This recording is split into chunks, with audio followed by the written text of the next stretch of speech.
ಓಂ ಶ್ರೀ ರಾಘವೇಂದ್ರಾಯ ನಮಃ. ಶ್ರೀ ರಾಘವೇಂದ್ರ ಸ್ವಾಮಿಗಳು 1595ರಲ್ಲಿ ಗೋಪಿಕಾಂಬ ಮತ್ತು ತಿಮ್ಮಣ್ಣ ಭಟ್ಟರ ಎರಡನೇ ಮಗನಾಗಿ ಜನಿಸಿದರು. ಮಹಾವಿಷ್ಣುವಿನ ಮಹಾನ್ ಭಕ್ತ ಪ್ರಹ್ಲಾದರ ಅವತಾರವೆಂದು ಕೊಂಡಾಡಿದರು. ವೆಂಕಟನಾಥ ಎಂದು ಜನಿಸಿ ವೆಂಕಟರಮಣ ಎಂದು ಪ್ರೀತಿಯಿಂದ ಕರೆಯುವ ಶ್ರೀ ರಾಘವೇಂದ್ರ ಸ್ವಾಮಿಗಳು ಧರ್ಮನಿಷ್ಠೆ ಮತ್ತು ಭಕ್ತಿಯ ಪ್ರತಿರೂಪವಾಗಿದ್ದರು. ಜೀವಮಾನವಿಡೀ ಜಗತ್ತು ಮತ್ತು ಭಗವಂತನ ಸೇವೆಯನ್ನು ಮಾಡಿದ ನಂತರ ಶ್ರೀ ರಾಘವೇಂದ್ರ ಸ್ವಾಮಿಗಳು 1671ರಲ್ಲಿ ಬೃಂದಾವನಸ್ಥರಾಗುತ್ತಾರೆ. ಇದು ಶ್ರಾವಣ ಮಾಸ ಕೃಷ್ಣ ಪಕ್ಷದ ದ್ವಿತೀಯದಂದು ನಡೆಯುತ್ತದೆ. ರಾಘವೇಂದ್ರ ಗುರು ಸಾರ್ವಭೌಮರು ಭಗವಂತನ ವಿಶೇಷವಾದ ಸೇವೆಯನ್ನ ಮಾಡಿದ ಅತ್ಯಂತ ಶ್ರೇಷ್ಠ ಭಗವದ್ಭಕ್ತರು.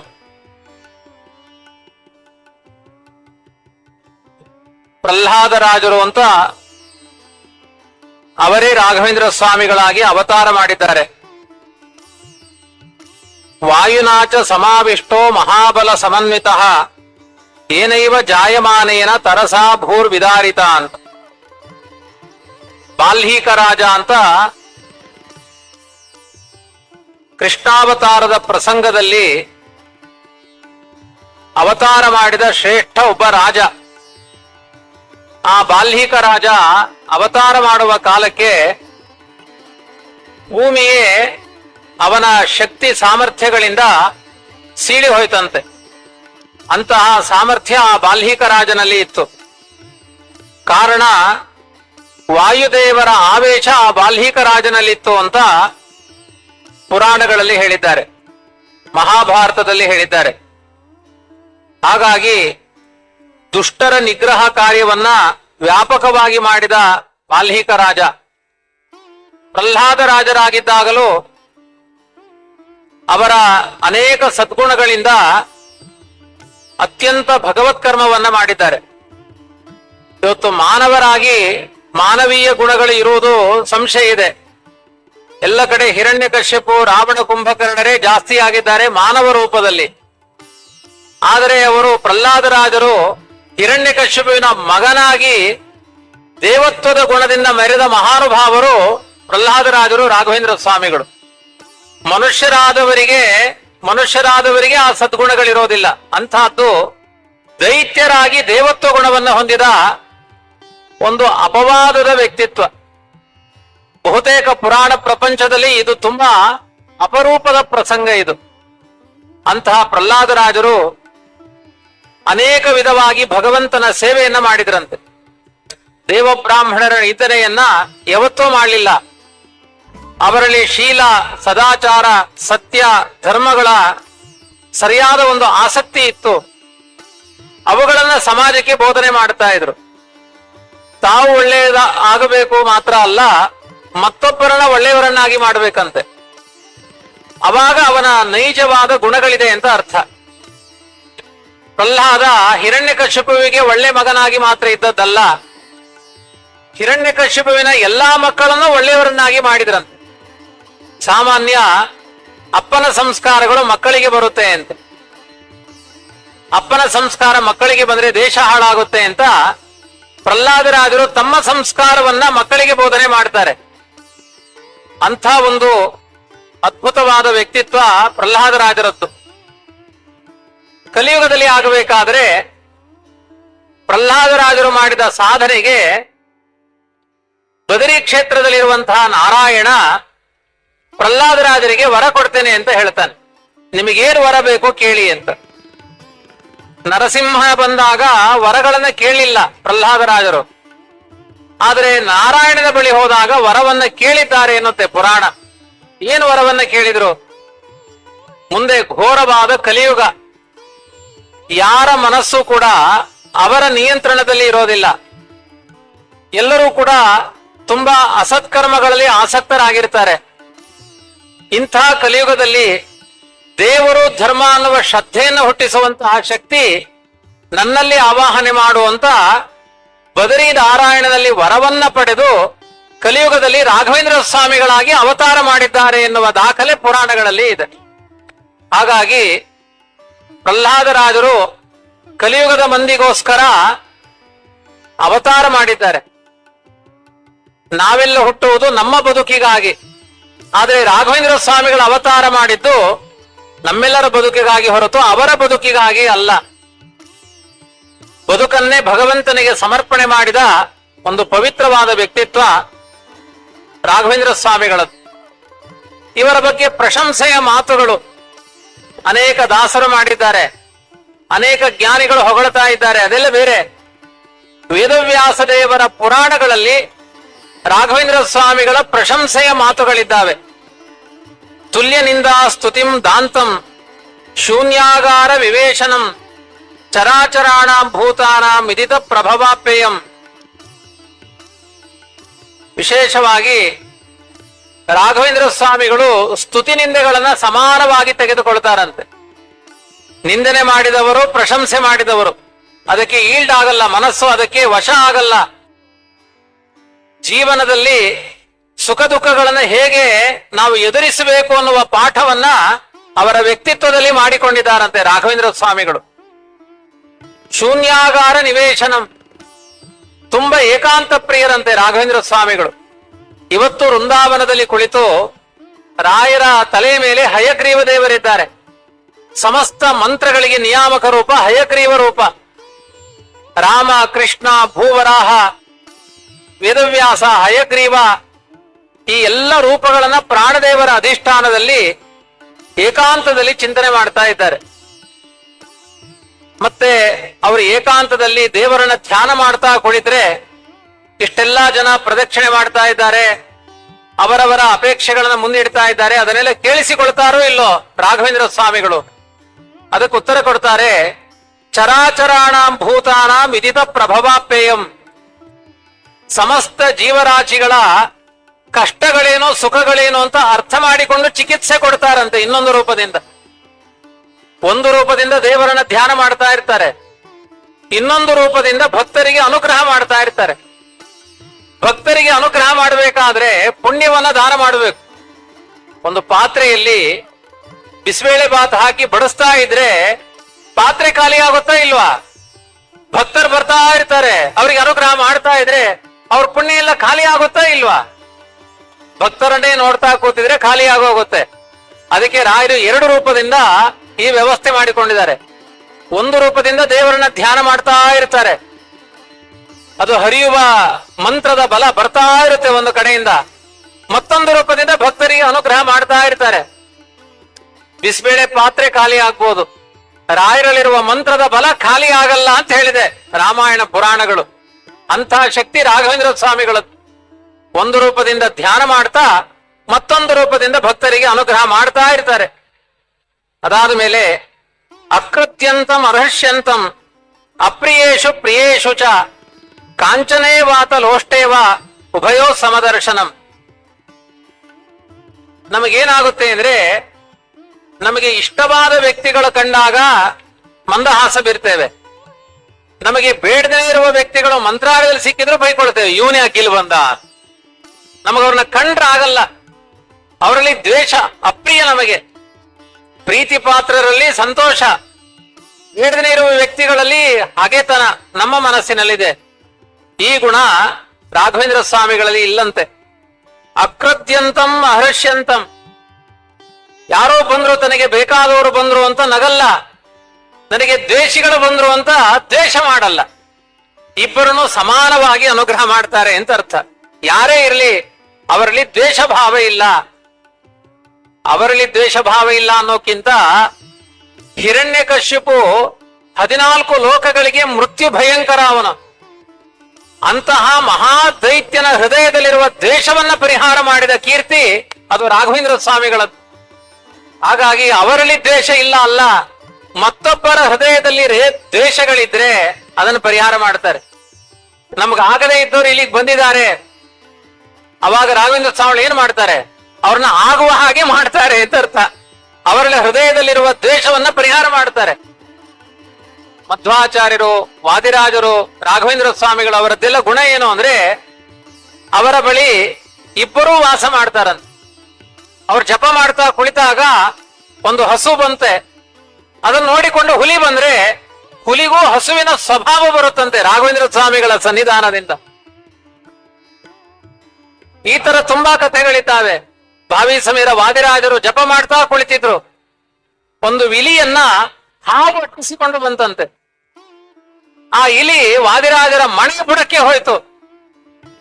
ವಾದಿರಾಜರನ್ನು ನೋಡಿದ ಹಾವಿಗೆ ಇಲಿಯನ್ನ ತಿನ್ನಬೇಕು ಅನ್ನೋ ದ್ವೇಷ ಭಾವ ಹೊರಟೋಯ್ತಂತೆ. ಆದ್ರಿಂದ ಸಾಮಾನ್ಯವಾದ ವೈರಗಳನ್ನ ಅದು ಸಾಫ್ಟ್ವೇರ್ ತರ ದೇವರು ಒಳಗಡೆ ಹಾಕ್ಬಿಟ್ಟಿರ್ತಾನೆ. ಆದ್ರೆ ಮಹಾತ್ಮರ ಹತ್ರ ಬಂದಾಗ ಸಾಫ್ಟ್ವೇರ್ ಬದಲಾಗುತ್ತೆ, ಆ ದ್ವೇಷ ಭಾವಗಳು ಹೊರಟೋಗುತ್ತೆ. ಅಂತ ಶಕ್ತಿ ಸಾಮರ್ಥ್ಯಗಳು ರಾಘವೇಂದ್ರ ಸ್ವಾಮಿಗಳಲ್ಲಿದೆ. ಯಾಕೆ ಅವರಲ್ಲಿದೆ? ಅದು ಕಾರಣವನ್ನ ಕೊಡ್ತಾರೆ. ರಾಘವೇಂದ್ರ ಅಂದ್ರೆ ಯಾರ ಹೆಸರು ಹೇಳಿ? ರಘುಕುಲದಲ್ಲಿ ಅವತಾರ ಮಾಡಿದ ಶ್ರೀರಾಮಚಂದ್ರ ಅಂತ ಅರ್ಥ. ರಾಯರು ಉಪಾಸನೆ ಮಾಡುವುದು ಮೂಲರಾಮನನ್ನ. ರಾಯರ ಆರಾಧ್ಯ ದೈವ ಮೂಲರಾಮ. ನೀವು ಎದುರುಗಡೆ ನೋಡ್ತಾ ಇರೋದು ಇಲ್ಲಿ ರಾಮನೇ ನಿಂತಿದ್ದಾನೆ. ಇಲ್ಲಿ ರಾಮ ಏನ್ ಮಾಡ್ತಾನೆ? ರಾಮ ಕೈಯಲ್ಲಿ ಒಂದು ಬಾಣ ಹಿಡ್ಕೊಂಡಿರ್ತಾನೆ. ಈಗ ಬಾಣ ಹೆಂಗ್ ಹಿಡ್ಕೊಳ್ಬೇಕು? ನಮಗೆ ಹೆಂಗ್ ಹಿಡ್ಕೊಳ್ಬೇಕು ಗೊತ್ತಿಲ್ಲ. ಮೊಬೈಲ್ ಹಿಡ್ಕೊಂಡು ಪ್ರಾಕ್ಟೀಸ್ ಇದೆ ಅಷ್ಟೇ. ಬಾಣ ಹಿಡ್ಕೊಳ್ಳೋ ಅಭ್ಯಾಸ ನಮಗ್ ಗೊತ್ತಿಲ್ಲ. ರಾಮ ಬಾಣ ಹೀಗೆ ಹಿಡ್ಕೊಂಡಿರ್ತಾನಂತೆ. ಅಂದ್ರೆ ರಾಮನನ್ನ ಸರಿಯಾಗಿ ಉಪಾಸನೆ ಮಾಡಿದ್ರೆ ಇದು ಜ್ಞಾನ ಮುದ್ರೆ. ಇದು ನಿಮ್ಮ ಅಜ್ಞಾನವೆಂಬ ವೈರಿಯನ್ನ ಪರಿಹಾರ ಮಾಡಿ ಸುಜ್ಞಾನವೆಂಬ ತತ್ವಜ್ಞಾನವನ್ನು ಕೊಡ್ತಾನೆ. ಅದಕ್ಕೆ ಈ ಮುದ್ರೆಯಿಂದ ಬಾಣ ಪ್ರಯೋಗ ಮಾಡ್ತಾನೆ ರಾಮ. ರಾಮ ಹೀಗೆಳೆದು ಬಾಣ ಪ್ರಯೋಗ ಮಾಡಿದ್ರೆ ಅವರ ಹೃದಯದಲ್ಲಿರುವ ಅಜ್ಞಾನ ಹೊರಟೋಗುತ್ತಂತೆ. ವಾಲಿ ರಾವಣನ ಒಟ್ಟಿಗೆ ನೀಚ ಮೈತ್ರಿಯನ್ನ ಮಾಡಿದ್ದ. ವಾಲಿಗೂ ರಾವಣನಿಗೂ ಸಂಬಂಧ ಇತ್ತು. ಮೂಲತಃ ವಾಲಿ ಇಂದ್ರನ ಅವತಾರ, ಅವನು ದೇವೇಂದ್ರ. ಅವನ ಬುದ್ಧಿ ಹಾಳಾಗೋಗಿತ್ತು ದುಷ್ಟರ ಸಹವಾಸದಿಂದ.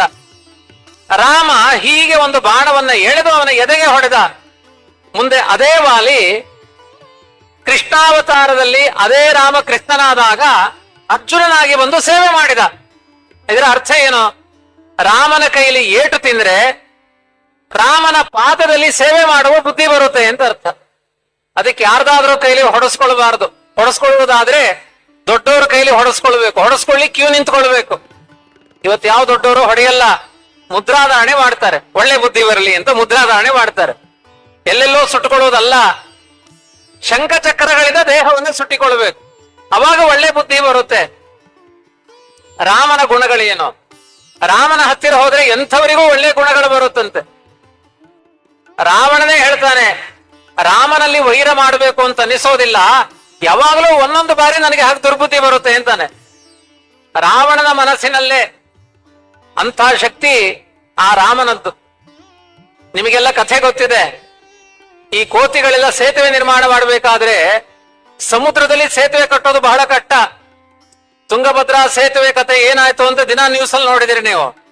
ಆ ಗೇಟ್ ಓಪನ್ ಆಗ್ಬಿಡ್ತು. ಅದನ್ನ ತಾತ್ಕಾಲಿಕ ಅಳವಡಿಸಿಕೊಳ್ಳಿಕ್ಕೆ ಸರ್ಕಾರ ಎಲ್ಲ ಮೇಲೆ ಕೆಳಗೆ ಆಯ್ತು. ಅಂತಹದ್ದು ಸಮುದ್ರದಲ್ಲಿ ಲಂಕೆ ತನಕ ಸೇತುವೆ ಕಟ್ಟಬೇಕು. 1000 ಕಿಲೋಮೀಟರ್ ಸೇತುವೆ. ಅದು ತ್ರೇತಾಯುಗ. ಇವತ್ತಿನ ತರ ಟೆಕ್ನಾಲಜಿ ಯುಗ ಅಲ್ಲ, ತ್ರೇತಾಯುಗ. ಇದಕ್ಕಿಂತ ಅದ್ಭುತವಾದ ಶಕ್ತಿ ಇತ್ತು ತ್ರೇತಾಯುಗದಲ್ಲಿ. ರಾಮ ಹೇಳಿದ, ನನ್ನ ಹೆಸರನ್ನ ಬರೆದು ಕಲ್ ಮೇಲೆ ಹಾಕಿ, ಯಾವ ಕೆಳಗಡೆಯಿಂದ ಸಿಮೆಂಟ್ ಬೇಡ, ಕಾಂಕ್ರೀಟ್ ಬೇಡ, ಅಥವಾ ಕಬ್ಬಿಣದ ರಾಡ್ ಬೇಡ, ಪಿಲ್ಲರ್ ಬೇಡ, ನನ್ನ ರಾಮನಾಮದಿಂದ ಕಲ್ಲು ತೇರುತ್ತೆ ಅಂತ ರಾಮ ಅನೌನ್ಸ್ ಮಾಡಿದ. ಇದು ರಾಮನ ಶಕ್ತಿ. ಕಲ್ಲು ಹಾಕೊಂಡೋದ್ರು ತೇಲಿಕ್ಕೆ ಆರಂಭ ಆಯಿತು. ಮಂಡೋದರಿ ರಾವಣನಿಗೆ ಹೇಳ್ತಾಳೆ, ರಾಮನ ಬಲ ಎಂಥದ್ದು. ದೊಡ್ಡ ದೊಡ್ಡ ಬೆಟ್ಟಗಳೆಲ್ಲ ಸಮುದ್ರದಲ್ಲಿ ತೇಲ್ತಾ ಇದೆ. ಅದೇ ರಾಮ ಲಂಕೆಗೆ ಬರ್ತಾ ಇರೋದು ನಿಮ್ಮನ್ನ ಗುರಿಯಾಗಿಟ್ಟುಕೊಂಡು. ಅವನೇನಾದ್ರೂ ಬಾಣ ಪ್ರಯೋಗ ಮಾಡಿದ್ರೆ ನಿಮ್ಮ 10 ತಲೆಯೂ ಹಾರಿ ಹೋಗುತ್ತೆ. ದೇವರು ನಿಮಗೆ 10 ತಲೆ ಕೊಟ್ಟಿದ್ದಾನೆ. ಒಂದು ತಲೆ ಎಲ್ಲಾದ್ರೂ ರಾಮ ಅನ್ನಿ ಅಂತ ಕೇಳಲಿಲ್ಲ. ರಾವಣ ಹೇಳಿದ, ನನಗೂ ಅಂತಹದ್ದೇ ಮಂತ್ರ ಬಲ ಇದೆ. ರಾವಣ ಅಂತ ಕಲ್ಲಿನ ಮೇಲೆ ಬರೆದು ನೀರಿನಲ್ಲಿ ಹಾಕಿದ್ರೆ ಕಲ್ಲು ತೇಲುತ್ತಾ ಅಂತ ಕೇಳ್ತಾಳೆ ಮಂಡೋದರಿ. ತೇಲುತ್ತೆ, ಬಾ ತೋರಿಸ್ತೇನೆ ಅಂತಾನೆ. ಆಚೆ ಸಮುದ್ರದ ದಡದಲ್ಲಿ ಮಂಡೋದರಿನ ಕರ್ಕೊಂಡು ಬಂದು, ಅವನ ಹೆಂಡತಿನ ಕರ್ಕೊಂಡು ಬಂದು ರಾವಣ ಅಂತ ಬರೀತಾನೆ ಕಲ್ಲಿನ ಮೇಲೆ. ಕಲ್ಲು ಬಿಡ್ತಾನೆ. ಕಲ್ಲು ತೇಲಿಕ್ಕೆ ಆರಂಭ ಆಗುತ್ತೆ. ಮಂಡೋದರಿಗೆ ಆಶ್ಚರ್ಯ ಆಗುತ್ತೆ. ಡೌಟ್ ಬರುತ್ತೆ ಅವಳಿಗೆ, ನನ್ನ ಗಂಡನಿಗೆ ಈ ಶಕ್ತಿ ಇಲ್ಲ ಅಂತ. ಯಾವ ಹೆಣ್ಮಕ್ಳಿಗೂ ತಮ್ಮ ಗಂಡನ ಬಗ್ಗೆ ಅಟ್ಟಕ್ಕಷ್ಟೇ. ಹಾಗಾಗಿ ಅವಳಿಗೆ ಡೌಟ್ ಬರುತ್ತೆ. ರಾತ್ರಿ ಕೇಳ್ತಾಳೆ, ಸತ್ಯನಾ, ನೀವು ರಾವಣ ಅಂತ ಬರೆದಿರಿ, ಕಲ್ಲು ತೇಲಿದ್ದ? ರಾವಣ ಹೇಳ್ತಾನೆ, ಕಲ್ಲಿನ ಮೇಲೆ ರಾವಣ ಅಂತ ಬರೆದೆ. ಕಲ್ಲನ್ನು ನೀರಿಗೆ ಹಾಕ್ಬೇಕಾದ್ರೆ ಹೇಳಿದೆ, ಏ ಕಲ್ಲೇ, ನೀನು ಒಂದು ವೇಳೆ ತೇಲಿಲ್ಲ ಅಂದ್ರೆ ರಾಮನ ಆಣೆ ಅಂತ ಹೇಳಿದೆ. ರಾಮನಾಮ ಬರದಿಂದ ಕಲ್ಲು ತೇಲಿದ್ದು, ನನ್ನ ನಾಮದಿಂದ ಅಲ್ಲ. ಹಾಗೆ ರಾವಣನಿಗೂ ಕೂಡ ರಾಮನಾಮದ ಬಲ ಏನು ಅಂತ ಗೊತ್ತಿತ್ತು. ಅಂತಹ ರಾಮನಾಮವನ್ನ ನಿರಂತರ ಉಪಾಸನೆ ಮಾಡುವ ಗುರುಗಳೇ ರಾಘವೇಂದ್ರ ಸ್ವಾಮಿಗಳು. ಅವರಲ್ಲಿ ಎಂಥ ಬಲವೂ ಇದೆ. ಕಲ್ಲನ್ನ ತೇಲಿಸ್ತಾರೆ, ನಮ್ಮ ಬದುಕನ್ನ ತೇಲಿಸ್ತಾರೆ. ಮುಳುಗುವ ಬದುಕನ್ನ ತೇಲಿಸುವ ಸಾಮರ್ಥ್ಯ ರಾಮನಾಮದ ಬಲದಿಂದ ಇರುವ ಕಲಿಯುಗದ ಗುರುಗಳು ಯಾರು? ರಾಘವೇಂದ್ರ ಸ್ವಾಮಿಗಳು. ಎಲ್ಲಾರ ಬಾಯಲ್ಲೂ ರಾಯರು ಅಂತ ಬರಬೇಕು. 1000 ಕಷ್ಟಗಳು ಬರಲಿ, ನೀವು ಯೋಚನೆ ಮಾಡಿ.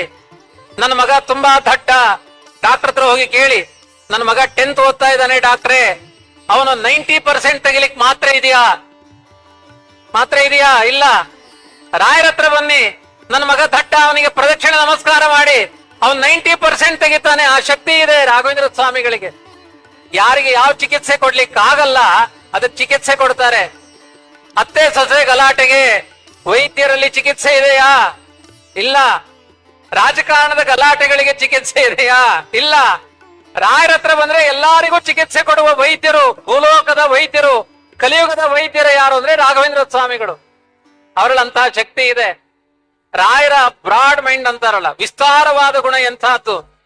ನಮ್ಮಲ್ಲಿ ಸಣ್ಣ ಅಪರಾಧಗಳನ್ನ ದುರ್ಬಿನ್ ಹಿಡ್ಕೊಂಡು ನೋಡ್ತಾ ಇರ್ತೇವೆ. ಅವ್ರು ಮಾಡಿದ ದೊಡ್ಡ ಉಪಕಾರಗಳನ್ನ ಮರೆತು ಬಿಡ್ತೇವೆ. ಅದು ಅಪ್ಪ ಇರಬಹುದು, ಅಮ್ಮ ಇರಬಹುದು, ನಮಗೆಲ್ಲ ಸ್ವಾರ್ಥ ಜಾಸ್ತಿ. ರಾಯರಲ್ಲಿ ರಾಮನ ಗುಣ ಇದೆ. ಏನು ರಾಮನ ಗುಣ? ನಸ್ಮರತ್ಯಪಕಾರಾಣಾಂ ಶತಮಪಿ ಆತ್ಮವತ್ತಯ ಕಥಂಚಿತ್ ಉಪಕಾರೇಣ ಕೃತೇನ ಏಕೇನ ತುಷ್ಯತಿ. ರಾಮನ ಗುಣ ಏನು ಗೊತ್ತಾ? ಒಂದು ಸಣ್ಣ ಉಪಕಾರ ಮಾಡಿದ್ರೆ, ಏನೋ ಅರ್ಜೆಂಟಿಗೆ ಬರೀಲಿಕ್ಕೆ ಪೆನ್ ಬೇಕು, ಪೆನ್ ಕೊಟ್ಟಿದ್ರೆ ರಾಮ ಅವರು ಸಾಯೋ ತನಕ, ಅವತ್ತು ನೀವು ನಂಗೆ ಬರೀಲಿಕ್ಕೆ ಪೆನ್ ಕೊಟ್ಟವರು, ಫೋನ್ ನಂಬರ್ ಬರ್ಕೊಳ್ಳಿಕ್ಕೆ ಪೆನ್ ಕೊಟ್ಟವರು ನೆನಪಿಟ್ಟುಕೊಂಡಿರ್ತಾನೆ.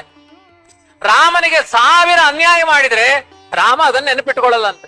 ರಾಮನ ಗುಣ 1000 ದೋಷಗಳನ್ನ ಮರಿತಾನೆ, ಒಂದು ಗುಣವನ್ನ ನೆನಪಿಟ್ಟುಕೊಳ್ತಾನೆ. ಇದು ಉಲ್ಟಾ. ನಾವು 1000 ಗುಣಗಳನ್ನ ಮರಿತೇವೆ, ಒಂದು ದೋಷ ನೆನಪಿಟ್ಟುಕೊಂಡಿರ್ತೇವೆ. ಆದ್ರೆ ರಾಯರಲ್ಲಿ ರಾಮನ ಉಪಾಸನೆಯಿಂದ ಈ ಗುಣ ಇದೆ. 1000 ದೋಷಗಳನ್ನ ನೋಡಲ್ಲ ನಮ್ಮಲ್ಲಿ. ರಾಯರು ಅನ್ನುವ ಭಕ್ತಿಯಿಂದ ಬಂದು ಅವರ ಪಾದಕ್ಕೆ ಎರಗಿದ ಗುಣವನ್ನ ನೋಡ್ತಾರೆ, ನಮ್ಮನ್ನು ಅನುಗ್ರಹ ಮಾಡ್ತಾರೆ ರಾಘವೇಂದ್ರ ಸ್ವಾಮಿಗಳು. ಅದನ್ನ ಪುರಾಣದಲ್ಲಿ ಹೇಳಿದ್ದಾರೆ. ಅಕೃತ್ಯಂತಂ ಅಹರಕ್ಷ್ಯಂತಂ ಅಪ್ರಿಯೇಶು ಪ್ರಿಯೇಶು ಚ. ಅವರಿಗೆ ದ್ವೇಷಿಗಳು, ಪ್ರೀತಿ ಪಾತ್ರರು ವಿಭಾಗವೇ ಇಲ್ಲ. ನಿಜವಾದ ಅವರ ಯೋಗ್ಯತೆ ಚೆನ್ನಾಗಿತ್ತು ಅಂದ್ರೆ ಅವರನ್ನೆಲ್ಲ ಕೈ ಹಿಡಿದು ರಕ್ಷಣೆ ಮಾಡುವ ಜಗದ್ಗುರುಗಳು ರಾಘವೇಂದ್ರ ಸ್ವಾಮಿಗಳು. ಪುರಾಣಗಳಲ್ಲಿ ಈ ರೀತಿ ಇದೆ. ಕಾಂಚನೇ ವಾತಲೋಷ್ಟೇ ವಾ ಉಭಯೋತ್ಸಮ ದರ್ಶನಂ. ರಾಘವೇಂದ್ರ ಸ್ವಾಮಿಗಳಿಗೆ ನೀವು ಬಂಗಾರವನ್ನ ಅಲಂಕಾರ ಮಾಡಿಕೊಟ್ರು ಅಥವಾ ನೀವು ಸಾಮಾನ್ಯವಾದ ಒಂದು ಪುಷ್ಪವನ್ನ ತಂದು ಹಾಕಿದ್ರು, ಅದು ಎರಡನ್ನೂ ಸಮಾನವಾಗಿ ನೋಡುವ ಬುದ್ಧಿ ಇದೆ. ಬಂಗಾರ ಅಂತ ಬಾಯಿ ಬಿಡಲ್ಲ ಅವರು. ಅವರು ವಿರಕ್ತರು, ಸನ್ಯಾಸಿಗಳು. ಸಮಲೋಷ್ಟಾಶ್ಮ ಕಾಂಚನಃ. ಬಂಗಾರ ಮತ್ತೆ ಕಲ್ಲು ಎರಡರಲ್ಲೂ ಸಮಾನವಾದ ಬುದ್ಧಿ ಇರಬೇಕು. ಎರಡೂ ನಮಗೆ ವ್ಯರ್ಥ. ಯಾಕೆ ಅಂದ್ರೆ ರಾಘವೇಂದ್ರ ಸ್ವಾಮಿಗಳೇ ಹೇಳ್ತಾರೆ, ತೂತಾದ ದೋಣಿಯಲ್ಲಿ ಪ್ರಯಾಣ ಮಾಡ್ತಾ ಇದ್ದೇವೆ. ದೋಣಿ ತೂತಾಗಿದೆ, ನೀರು ತುಂಬಿಕೊಳ್ತಾ ಇದೆ, ದೋಣಿ ಮುಳುಗತಾ ಇದೆ. ಅದ್ರ ಮಧ್ಯೆ ಯಾರಾದ್ರೂ 10 kg ಬಂಗಾರ ತಂದು ಕೊಡ್ತೇನೆ, ನನ್ನ ಮನೆಗೆ ತಲುಪಿಸೋದ್ರೆ ತಗೊಳ್ತೇವಾ? ಯಾಕೆ ಹೇಳಿ? ಬಂಗಾರ 10 kg ಆದ್ರೇನೋ, ಸೆಗಣಿ 10 kg ಆದ್ರೇನೋ, ದೋಣಿ ಮುಳುಗಿ ಹೋಗುತ್ತೆ. 10 kg ಸಮಾನ. ಹಾಗೆ ನಮ್ ಸಂಸಾರ ಮುಳುಗಿ ಹೋಗ್ತಾ ಇದೆ. ಇದರಲ್ಲಿ ಬಂಗಾರ ಕಲ್ಲು ಈ ವ್ಯತ್ಯಾಸ ಮಾಡಬೇಡಿ. ಮುಳುಗಿ ಹೋಗುವ ಜೀವನದಲ್ಲಿ ಅದರ ಬಗ್ಗೆ ಅಪೇಕ್ಷೆಯನ್ನ ಕಡಿಮೆ ಮಾಡಿ ಅಂತ ಜಗತ್ತಿಗೆ ಪಾಠ ಮಾಡುವ ಗುಣ ಅದು ರಾಘವೇಂದ್ರ ಸ್ವಾಮಿಗಳಲ್ಲಿ ಇದೆ ಅಂತ ವರ್ಣನೆ ಮಾಡಿದ್ದಾರೆ. ಅಸಕ್ತಂ ಧೂತ ಪಾಪ್ಮಾನಂ. ಯಾವ ಪಾಪಗಳಿಲ್ಲ ರಾಘವೇಂದ್ರ ಸ್ವಾಮಿಗಳಲ್ಲಿ. ಯಾವುದರ ಬಗ್ಗೆ ತುಂಬಾ ಅಟ್ಯಾಚ್ಮೆಂಟ್ ಇಲ್ಲ. ನಮಗೆ ಕೆಲವೊಂದರ ಬಗ್ಗೆ ತುಂಬಾ ಆಸಕ್ತಿ ಇದೆ. ಇವತ್ತೊಂದು ಕಲಿಯುಗದಲ್ಲಿ ಹೆಂಡತಿ, ಮನೆ, ಮಕ್ಕಳು ಎಲ್ಲದಕ್ಕಿಂತ ಜಾಸ್ತಿ ಪ್ರೀತಿ ಮೊಬೈಲ್ ಫೋನ್ಗಳಲ್ಲಿದೆ. ಆಯ್ತಾ? ನಮಗೆ ಆಸಕ್ತಿಗಳು ಎಲ್ಲೆಲ್ಲೋ ಇದೆ. ರಾಯರಿಗೆ ಯಾವುದ್ರಲ್ಲೂ ಆಸಕ್ತಿ ಇಲ್ಲ. ಧೂತ ಪಾಪ್ಮಾನಂ. ಪಾಪಗಳಿಲ್ಲಂತೆ ರಾಘವೇಂದ್ರ ಸ್ವಾಮಿಗಳಲ್ಲಿ. ಪುರಾಣ ಹೇಳುತ್ತೆ ಧೂತ ಪಾಪ್ಮಾನಂ. ಪಾಪಗಳಿಂದ ದೂರರಾಗಿದ್ದಾರೆ. ಕುಲೇ ಜಾತಂ ಬಹುಶ್ರುತಂ. ಸತ್ಕುಲ ಪ್ರಸೂತರು.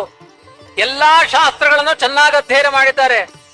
ಕೇವಲ ರಾಘವೇಂದ್ರ ಸ್ವಾಮಿಗಳು ಅಂದ್ರೆ ಬೂದಿ ಕೊಡುವ ಬಾಬಾಂತರ ಅಲ್ಲ. ಯಾವುದೋ ಬಾಬಾಂತರ ಉಪಾಸನೆ ಮಾಡಬೇಡಿ ರಾಘವೇಂದ್ರ ಸ್ವಾಮಿಗಳನ್ನ. ಕಲಿಯುಗದಲ್ಲಿ ಬೂದಿ ಬಾಬಾಗಳು ತುಂಬಾ ಜನ ಇದ್ದಾರೆ. ಜಾಗಕ್ಕೆ ಗುರುಗಳಾದವರೆಲ್ಲ ಜಗದ್ಗುರುಗಳು ಅಂತ ಬೋರ್ಡ್ ಹಾಕೊಳ್ತಾರೆ. ಆತರ ಅಲ್ಲ ರಾಘವೇಂದ್ರ ಸ್ವಾಮಿಗಳು. ಬೂದಿ ಬಾಬಾ ಅಲ್ಲ. ತುಂಬಾ ಜನ ಬೂದಿ ಕೊಡ್ತಾರೆ ನಿಮ್ಗೆ ಒಳ್ಳೇದಾಗ್ಲಿ ಅಂತ. ಅವ್ರು ಹೋಗಿ BP ಶುಗರಿಗೆ ಮಾತ್ರೆ ತಿಂತಿರ್ತಾರೆ. ಅವರೇನು ಗುರುಗಳು? ರಾಘವೇಂದ್ರ ಸ್ವಾಮಿಗಳಲ್ಲಿ ಯಾವ ರೋಗಗಳಿಲ್ಲ. ಬೂದಿ ಬಾಬಾಗಳ ತರ ಬೇರೆ ಕೇವಲ ಪವಾಡ ಮಾಡೋರಲ್ಲ. 4 ವೇದಗಳನ್ನ ಅಧ್ಯಯನ ಮಾಡಿದ್ದಾರೆ. 8 ಶಾಸ್ತ್ರಗಳನ್ನ ಅಧ್ಯಯನ ಮಾಡಿದ್ದಾರೆ. ವೇದದ ಉಪಾಂಗಗಳನ್ನ ಅಧ್ಯಯನ ಮಾಡಿದ್ದಾರೆ. ಬಹುಶ್ರುತಂ ಅಸ್ತಂಭಂ ಅನಹಂಕಾರಂ. ತುಂಬಾ ಅಧ್ಯಯನ ಮಾಡಿದವರಿಗೆ ಗರ್ವ ಇರುತ್ತೆ. ಒಳ್ಳೆ ಸಂಗೀತ ಕಲಾವಿದರು. ಮಾತಾಡಿಸ್ಲಿಕ್ಕಾಗಲ್ಲ ಅವ್ರ ಹತ್ರ. ಅವ್ರಿಗೆ ಸಂಭಾವನೆ ಕೊಡ್ಲಿಕ್ಕೆ ಕರೆಸಲಿಕ್ಕೂ ಆಗಲ್ಲ. ಗರ್ವಗಳು ಜಾಸ್ತಿ ಆಗ್ತಾ ಹೋಗುತ್ತೆ. ವಿದ್ಯೆ ಬೆಳೆದಂತೆ ಅವರ ಅಹಂಕಾರಗಳು ಬೆಳೆಯುತ್ತೆ. ರಾಯರಲ್ಲಿ 64 ವಿದ್ಯೆಗಳಿದೆ. ಅಹಂಕಾರ ಇಲ್ಲ. ಕೆಲಸಕ್ಕೆ ಬಾರದೇ ಇರುವ ವಸ್ತು ಅದು ಅಹಂಕಾರ. ಗುರುಕುಲದಲ್ಲಿ ಗುರುಗಳು ಹೇಳಿದ್ರಂತೆ, ಶಿಷ್ಯ ನೀನ್ ಚೆನ್ನಾಗಿ ಓದಿದಿ, ಹೋಗು ನೀನ್ ಎಲ್ಲಾ ಕಡೆ ಧರ್ಮ ಪ್ರಚಾರ ಮಾಡು. ಶಿಷ್ಯ ಹೇಳಿದ್ನಂತೆ, ನಾನು ನಿಮಗೆ ದಕ್ಷಿಣೆ ಕೊಟ್ಟು ಹೋಗ್ತೀನಿ. ಗುರುಗಳು ಹೇಳಿದ್ರು, ಯಾರಿಗೂ ಉಪಯೋಗಕ್ಕೆ ಬರದೇ ಇರುವ ಒಂದು ವಸ್ತುವನ್ನು ಕೊಟ್ಟು ಹೋಗು ಅಂದ್ರು. ಅವನಿಗೆ ಜಗತ್ತಿನಲ್ಲಿ ಎಲ್ಲಾ ಪದಾರ್ಥಗಳಲ್ಲೂ ಉಪಯೋಗ ಇದೆ ಅಂತ ಅನ್ನಿಸ್ತು. 1 ವರ್ಷ ಟೈಮ್ ತಗೊಂಡ. ಗುರುಗಳ ಹತ್ರ ಬಂದು ಹೇಳ್ತಾನೆ, ಉಪಯೋಗಕ್ಕೆ ಬರದೇ ಇರುವ ವಸ್ತು ಯಾವುದೂ ಇಲ್ಲ ಜಗತ್ತಿನಲ್ಲಿ. ಜಗತ್ತಿನ ತುಂಬಾ ಯಾಕೆ ಹುಡುಕಿದೆ? ನಿನ್ ತಲೆಯಲ್ಲಿ ಒಂದು ಅಹಂಕಾರ ಇದೆಯಲ್ಲ, ಅದರಿಂದ ಜಗತ್ತಿಗೆ ಯಾವುದೂ ಪ್ರಯೋಜನ ಇಲ್ಲ. ಅದನ್ನು ಬಿಟ್ಟು ಹೋಗು, ನನಗೆ ಕೊಟ್ಟು ಹೋಗು ಅಂತ ಹೇಳಿದ್ದು. ಅಧ್ಯಯನ ಮಾಡೋ ದೊಡ್ಡಸ್ತಿಕೆ ಎಲ್ಲ, ಅಹಂಕಾರ ಬೆಳಿಬಾರದು. ಅದರ ಜೊತೆಗೆ ರಾಘವೇಂದ್ರ ಸ್ವಾಮಿಗಳಲ್ಲಿ 64 ವಿದ್ಯೆಗಳಿದೆ. ಇಲ್ಲ ಸಮಯೇ ರಥಂ. ಒಳ್ಳೆಯ ಸತ್ವಗುಣ ಇದೆ. ಸಾತ್ವಿಕ ಗುಣ ಮಾತ್ರ ವರ್ಕ್ ಆಗುತ್ತೆ. ಮಧ್ಯಾಹ್ನ 4 ಗಂಟೆ ಆಯ್ತು, ಇನ್ನು ಊಟ ಹಾಕ್ಲಿಲ್ಲ ಅಂದ್ರೆ ನಮಗೆ ರಜೋಗುಣ ತಮೋಗುಣಗಳು ಜಾಸ್ತಿ ಆಗುತ್ತೆ. ಆಟಾಟೋಪ ಕೋಪಗಳು ಜಾಸ್ತಿ ಆಗುತ್ತೆ. ರಾಘವೇಂದ್ರ ಸ್ವಾಮಿಗಳು ಅನೇಕ ಮಾಸಗಳ ಕಾಲ ಆಹಾರ ಇಲ್ಲದೆ ಬದುಕಿದವರು. ಸತ್ವಗುಣದಿಂದ ಬದುಕಿದರವರು. 40 ದಿನ ತಿನ್ಲಿಕ್ಕೆ ಆಹಾರ ಇಲ್ಲ. ಚಿನ್ನೆ ವಸ್ತ್ರೆ ಭಿನ್ನ ಪಾನೀಯ ಪಾತ್ರೆ ಜೀರ್ಣಸ್ಥಲ್ಯಾಂ ದಸ್ಯುಭಿರ್ನೀಯಮಾನೆ ರಾಗಾಕೃಷ್ಟಂ ಭಾವಿ ಕೌಪೀನ ಮತ್ಸ್ಯ ಛಾಗೆ ಯಾಗೆ ಪ್ರಾಗಿವಾ ಭೂತ್ ಪ್ರಯಾಜಃ. ರಾಯರ ಜೀವನದಲ್ಲಿ, ಅವರ ಜೀವನದಲ್ಲಿ ಶ್ರೀಮಂತಿಕೆ ಇರಲಿಲ್ಲಂತೆ. ತುಂಬಾ ಬಡತನ. ಮನೆಗೆ ಗುಡಿಸಲಿತ್ತು, ಅದಕ್ಕೆ ಬಾಗಲಿರಲಿಲ್ಲ. ಒಂದು ಕುಡಿಯುವ ಲೋಟ ಇತ್ತಂತೆ, ಅದಕ್ಕೆ ತಳ ಇರಲಿಲ್ಲ. ಹೀಗೆ ಅಂಗೈಯನ್ನ ಕೊಟ್ಟು ಲೋಟದ ರೌಂಡ್ ಶೇಪ್ ಇಟ್ಟು ನೀರು ಕುಡಿತಾ ಇರ್ಬೇಕಂತೆ ಇವರು. ಅಷ್ಟು ಕಷ್ಟ. ಒಡೆದು ಹೋದ ಒಂದು ಬಟ್ಲು, ಹರಿದು ಹೋದ ಒಂದು ಬಟ್ಟೆ, ಎರಡೇ ಇತ್ತಂತೆ ರಾಯರ ಮನೆಯಲ್ಲಿ. ಒಂದು ದಿನ ರಾತ್ರಿ ಕಳ್ಳ ಬಂದು ಅದನ್ನು ಕದ್ಕೊಂಡು ಹೋದ್ನಂತೆ. ರಾಯರು ಹೇಳಿದ್ರಂತೆ, ಅದು ಎರಡರಲ್ಲಿ ಸ್ವಲ್ಪ ಆಸಕ್ತಿ ಇತ್ತು, ಆದದ್ದೆಲ್ಲ ಒಳಿತೆ ಆಯ್ತು, ಅದನ್ನ ತೆಗೆದುಕೊಂಡು ಹೋದೆ, ಒಳ್ಳೇದಾಯ್ತು ಅಂತ. ಪದಾರ್ಥಗಳು ಸಿಕ್ಕರೆ ಊಟ ಮಾಡ್ಲಿಕ್ಕೆ ತಟ್ಟೆ ಇರಲಿಲ್ಲಂತೆ. ಲಬ್ಧಂ ಚೇತ ಭುಜ್ಯತೆ ಹಂತ ಭೂಮೌ. ನೆಲದ ಮೇಲೆ ಹಾಕಿ ಅನ್ನ ತಿಂತಾ ಇದ್ರಂತೆ ರಾಘವೇಂದ್ರ ಸ್ವಾಮಿಗಳು. ಇವತ್ತು ರಾಯರಿಗೆ ಇಡೀ ಪ್ರಾಕಾರದಲ್ಲಿ ಸುಬುಧೇಂದ್ರ ತೀರ್ಥರು ಸುವರ್ಣ ಗೋಪುರ ಮಾಡ್ತಾ ಇದ್ದಾರೆ ರಾಘವೇಂದ್ರ ಸ್ವಾಮಿಗಳಿಗೆ. ಯಾಕೆ ಇಷ್ಟು ಶಕ್ತಿ ಬಂತು ರಾಯರಿಗೆ? ಇಷ್ಟು ಶಕ್ತಿ ಹೇಗೆ ಬಂತು? ಸದ್ಗುಣಗಳು. ಕಷ್ಟಗಳನ್ನ ಫೇಸ್ ಮಾಡಿದ್ದಾರೆ, ದೇವರನ್ನ ಬೈಲಿಲ್ಲ. ನಾವು ತುಪ್ಪದ ದೀಪ ಹಚ್ಚಿರ್ತೀವಿ, ಆ ಕಡೆ ಪೂಜೆ ನಡೀತಾ ಇರ್ಬೇಕು, ಈ ಕಡೆ ದೇವರು ಪ್ರಸಾದ ಕೊಡ್ತಾ ಇರ್ಬೇಕು ನಮಗೆ. ಅವಾಗ ಒಂದು ದೇವರು, ಇಲ್ಲಾಂದ್ರೆ ಭಯಂಕರ ಸಿಟ್ಟು ಬರುತ್ತೆ. ಆದ್ರೆ 1000 ಕಷ್ಟಗಳು ಬಂದ್ರು ಅದನ್ನ ಎದುರಿಸಿ ದೇವರ ಪಾದಾರವಿಂದವನ್ನೇ ನಂಬಿದವರು, ದೇವರನ್ನ ತಾಯಿಯಂತೆ ಆಶ್ರಯಿಸಿದವರು. ಅಮ್ಮ ಅಪರಾಧ ಮಾಡಿದ ಮಗುವಿಗೆ ಹೊಡಿತಿರ್ತಾಳೆ. ನಿಜವಾದ ಮಗು ಏನ್ ಮಾಡುತ್ತೆ? ಅಮ್ಮನ್ ಸೆರೆಗೆ ಹಿಡ್ಕೊಂಡು ಅಳುತ್ತೆ, ಅಮ್ಮ ಹೊಡಿಬೇಡ, ಇನ್ನೊಮ್ಮೆ ಹೀಗ್ ಮಾಡಲ್ಲ ಅಂತ ಅಮ್ಮನ್ ಸೆರೆಗೆ ಹಿಡ್ಕೊಂಡು ಅಳುತ್ತೆ ಹೊರತು, ಅಮ್ಮ ನೀನು ಹೊಡೆದಿದಿ, ನಿನ್ ಮೇಲೆ FIR ಆಗ್ತೀನಿ ಅಂತ ಹೇಳುತ್ತಾ? ಹಾಗೆ ದೇವರು ನಮಗೆ ತಾಯಿ ಇದ್ದ ಹಾಗೆ. ಅವನು ಕೊಡುವ ಪ್ರತಿಯೊಂದು ಕಷ್ಟಗಳು ನಮ್ಮ ಒಳ್ಳೇದಕ್ಕೋಸ್ಕರ. ಅಮ್ಮ ಮಗುವಿಗೆ ಯಾಕೆ ಹೊಡಿತಾಳೆ? ಮಗುವಿನಲ್ಲಿ ವ್ಯಕ್ತಿತ್ವ ಬರಲಿ ಅಂತ ಹೊಡಿತಾಳೆ. ದೇವರು ನಮಗೆ ಯಾಕೆ ಕಷ್ಟ ಕೊಡ್ತಾನೆ? ನಮ್ಮ ವ್ಯಕ್ತಿತ್ವ ಒಳ್ಳೇದಾಗ್ಲಿ ಅಂತ ಕಷ್ಟ ಕೊಡ್ತಾನೆ. ಅದಕ್ಕೆ ದೇವರನ್ನ ಬಿಟ್ಟು ಹೋಗುವುದಲ್ಲ, ದೇವರ ಪಾದ ಹಿಡ್ಕೊಂಡು ಅಳಬೇಕು. ಅಮ್ಮನ್ ಸೆರೆ ಹಿಡ್ಕೊಂಡು ಅಳುತ್ತೆ ಮಗು. ನಮ್ಮ ವ್ಯಕ್ತಿತ್ವ ಹಾಗಿರಬೇಕು ಅಂತ ಜಗತ್ತಿಗೆ ಮಕ್ಕಳು ಹೇಗಿರಬೇಕು ಅನ್ನುವ ಪಾಠ ಮಾಡಿದವರು ರಾಘವೇಂದ್ರ ಸ್ವಾಮಿಗಳು. ಅಂತಹ ಅವರಲ್ಲಿ ಆ ಸದ್ಗುಣಗಳಿದ್ದಾವೆ. ಚರಾಚರಾಣಾಂ ಭೂತಾನಾಂ ವಿದಿತ ಪ್ರಭವಾಪೇಯಂ ಸಮದರ್ಶನಂ ಅವ್ಯಕ್ತಾತ್ಮನಿ ಗೋವಿಂದೆ ವಾಸುದೇವೇ ಮಹಾತ್ಮನಿ ಹೃದಯೇನ ಸಮಾವಿಷ್ಟಂ ಸರ್ವಭಾವ ಪ್ರಿಯಂಕರಂ. ಯಾವಾಗಲೂ ಗೋವಿಂದನಲ್ಲಿ ಆಸಕ್ತರಾಗಿದ್ದಾರಂತೆ. ರಾಘವೇಂದ್ರ ಸ್ವಾಮಿಗಳು ಅವರ ಜೀವಿತಾವಧಿಯಲ್ಲಿ ಬರೆದ ಒಂದು ಪದ್ಯ ಇಂದು ಎನಗೆ ಗೋವಿಂದ ಅಂತ. ಅದು ಪ್ರೆಸೆಂಟ್ ಕಂಟಿನ್ಯೂಸ್ ಟೆನ್ಸ್. ಅದು ಯಾವಾಗಲೂ ಗೋವಿಂದನ ಕರುಣೆ ನಮಗಿರಲಿ ಒಂದು ಸ್ಲೋಗನ್. ಅದು LIC ಅವ್ರು ಹಾಕೊಂಡಿರ್ತಾರಲ್ಲ, ಯೋಗಕ್ಷೇಮಂ ವಹಾಮ್ಯಹಂ. ಹಾಗೆ ರಾಯರ ಮನೆ ಸ್ಲೋಗನ್ ಏನು? ಇಂದು ಎನಗೆ ಗೋವಿಂದ, ಬಂದದ್ದೆಲ್ಲ ಬರಲಿ ಗೋವಿಂದನ ದಯವೊಂದಿರಲಿ. ಸಾವಿರ ಕಷ್ಟಗಳನ್ನ ಪ್ರಹ್ಲಾದರಾಜರಾಗಿದ್ದಾಗ ಬೆಂಕಿಗೆ ಹಾಕಿದ ಹಿರಣ್ಯಕಶಿಪು, ಅಮ್ಮನ ಕೈಲಿ ವಿಷ ಕುಡಿಸಿದ, ಆನೆ ಕಾಲಲ್ಲಿ ತುಳಿಸಿದ, ಮಾಟ ಮಂತ್ರಗಳನ್ನ ಮಾಡಿದ, ಸಮುದ್ರದಲ್ಲಿ ಪ್ರಾಣಿಗಳ ಮಧ್ಯೆ ಬಿಸಾಡಿದ. ಏನು ಮಾಡಿದ್ರು ಪ್ರಹ್ಲಾದರಾಜರು ಸಾಯ್ಲಿಲ್ಲ. ಯಾಕೆ ಸಾಯ್ಲಿಲ್ಲ? ಅವನು ಕೊಡುವ ಉಪದ್ರವಗಳ ನಡುವೆ ಗೋವಿಂದ ಗೋವಿಂದ ಗೋವಿಂದ ಅಂತ ಹೇಳ್ತಾ ಇದ್ರಂತೆ. ದೇವರ ಕಟ್ಟ ಪರಿಹಾರ ಮಾಡಿದ. ಅದನ್ನೇ ದಾಸರು ಹೇಳಿದ್ದು, ಬಂದದ್ದೆಲ್ಲ ಬರಲಿ ಗೋವಿಂದನ ದಯವೊಂದಿರಲಿ. ರಾಘವೇಂದ್ರ ಸ್ವಾಮಿಗಳು ಯಾವಾಗಲೂ ಕಲಿಯುಗದಲ್ಲಿ ಕೃಷ್ಣನಾಮಕ್ಕೆ ಮಹತ್ವ ಇದೆ ಅಂತ ಗೋವಿಂದ ನಾಮದ ಸಂಕೀರ್ತನೆ ಮಾಡ್ತಾ ಇರ್ತಾರೆ. ಅವ್ಯಕ್ತಾತ್ಮನಿ ಗೋವಿಂದೇ ವಾಸುದೇವೇ ಮಹಾತ್ಮನಿ ಹೃದಯೇನ ಸಮಾವಿಷ್ಟಂ ಪುರಾಣ ಹೇಳುತ್ತೆ. ಯಾವಾಗಲೂ ಹೃದಯದಲ್ಲಿ ಗೋವಿಂದ ಅಂತ ನಾಮಸ್ಮರಣೆ ಮಾಡುವುದರಿಂದ ಯಾವ ಕಷ್ಟಗಳು ಅವರ ಪಾಲಿಗಿಲ್ಲ, ಅವರಿಗಿಲ್ಲ ಅಲ್ಲ, ಅವರನ್ನ ನಂಬಿದ ಸಮಾಜಕ್ಕೂ ಇಲ್ಲ. ಯಾರು ರಾಯರು ಅಂತ ನಂಬುತ್ತಾರೆ ಅವರ ಕಷ್ಟಗಳನ್ನ ರಾಘವೇಂದ್ರ ಸ್ವಾಮಿಗಳು ಪರಿಹಾರ ಮಾಡ್ತಾರೆ. ಇಂಥ ಅದ್ಭುತವಾದ ಮಂತ್ರದ ಬಲ, ಅದ್ಭುತವಾದ ಶಕ್ತಿ ಸಮಾಜಕ್ಕೆಲ್ಲ ಸಾವಿರಾರು ಆಪತ್ತುಗಳನ್ನ ಪರಿಹಾರ ಮಾಡುವ ಒಂದು ಅದ್ಭುತವಾದ ದಿವ್ಯವಾದ ಮಂತ್ರದ ಸ್ಥಾನ ಯಾವುದು ಅಂದ್ರೆ ಅದು ಮಂತ್ರಾಲಯ, ಅದು ರಾಘವೇಂದ್ರ ಸ್ವಾಮಿಗಳ ಸನ್ನಿಧಾನ. ಇದರಲ್ಲಿ ಯಾವ ಸಂಶಯಗಳು ಇಲ್ಲ.